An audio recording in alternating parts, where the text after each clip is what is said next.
my name's Averee Widdison, and the PICO question that I set to do is, do adults with conditions that require mechanical ventilation have a decreased prevalence of ventilator-acquired pneumonia when they receive oral care versus those who do not?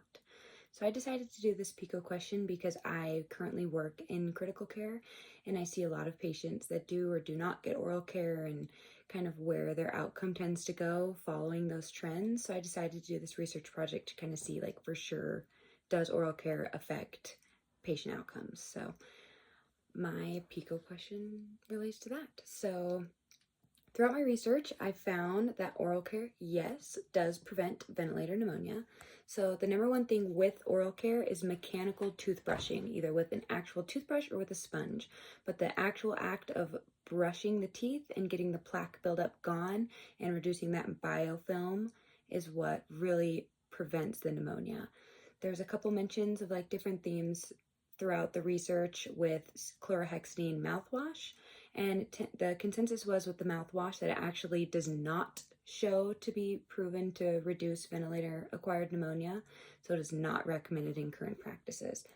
So the number one thing is really just the toothbrushing and head of bed elevation above 30 degrees. Those are the three main themes that I found, was the head of bed elevation, the toothbrushing, and the CHG mouthwash. My hospital's current practice is we do not use the CHG mouthwash, and we do Q2 hour toothbrushing and head of bed elevation to at least 30 degrees, pending the patient is okay to do that with spinal traumas and whatnot.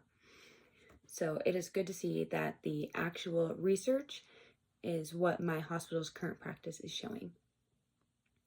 I think that it's important to see that evidence and incorporate it into our practices, and showing that the mechanical ventilation patients need to have mechanical toothbrushing at least daily, but more often is better.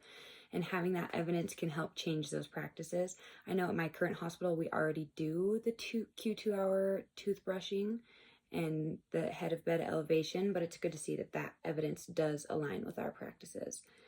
The one potential barrier I could see that would get in the way of making sure these patients get their toothbrushing is nurses' busy schedules. So I know a lot is going on in a lot of different ICUs. I know my current ICU does not really have techs, so all of the bedside responsibilities fall onto the nurse. And when you have a really busy patient, that can kind of fall under the rug. Brushing teeth doesn't seem like a top priority. So making sure we educate nurses about the importance of toothbrushing and making sure that becomes a top priority is definitely one of the barriers, and making sure they can have good time management.